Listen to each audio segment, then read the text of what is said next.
Hello friends, welcome to my channel. ఇవాళ recipe వచ్చేసి పిల్లలందరికీ ఇష్టమైన సేమియా ఉప్మా అండి.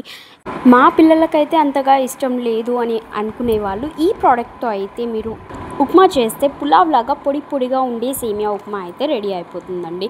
మనకు కావాల్సిన ఇంగ్రీడియంట్స్ వచ్చేసి ఒక చిన్న సైజ్ కట్ చేసుకున్న క్యారెట్, ఒక చిన్న సైజ్ బంగాళదుంప, 2 మీడియం సైజ్ టొమాటోస్, ఒక మీడియం సైజ్ ఉల్లిగడ్డ, 3 పచ్చిమిరపకాయలు, కొద్దిగా కరివేపాకు.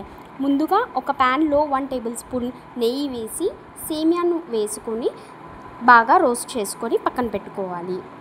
తర్వాత అదే ప్యాన్లో 2 నుంచి 3 టేబుల్ స్పూన్స్ ఆయిల్ వేసుకొని ఇప్పుడు ఆయిల్ వేడయ్యాక పల్లీలను, తర్వాత పోపు గింజలను వేసి ఆ తర్వాత మనం పచ్చిమిరపకాయలను వేయాలి.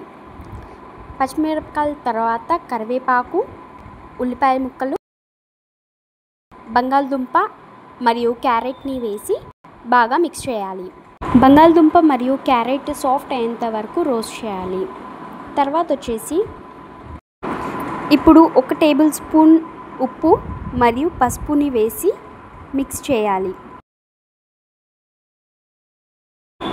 బాగా మిక్స్ అయ్యాక ఇప్పుడు మనం కట్ చేసుకున్న టొమాటో ముక్కల్ని కూడా యాడ్ చేసుకోవాలి. 2 మినిట్స్ కుక్ చేస్తే టొమాటో అనేది సాఫ్ట్ అయిపోతాయి. టొమాటో ముక్కలు సాఫ్ట్ అయ్యాక మాత్రమే నీళ్ళను యాడ్ చేసుకోవాలి. వాటర్ యాడ్ చేసినాక మూత పెట్టి ఒక 5 మినిట్స్ వెయిట్ చేసాము అంటే వాటర్ అనేది బాయిల్ అయిపోతాయి. ఆ బాయిలింగ్ వాటర్ ఒక్కసారి టేస్ట్ చేసి చూడండి. సాల్ట్ మీకు తక్కువ అనిపిస్తే కొంచెం సాల్ట్ యాడ్ చేసుకున్న తర్వాతే సేమియా అనేది యాడ్ చేసుకొని మూత పెట్టేసి ఒక 5 మినిట్స్ వెయిట్ చేయాలి. అంతే అండి, ఎంతో రుచికరమైన సేమియా ఉప్మా అయితే రెడీ అయిపోయింది.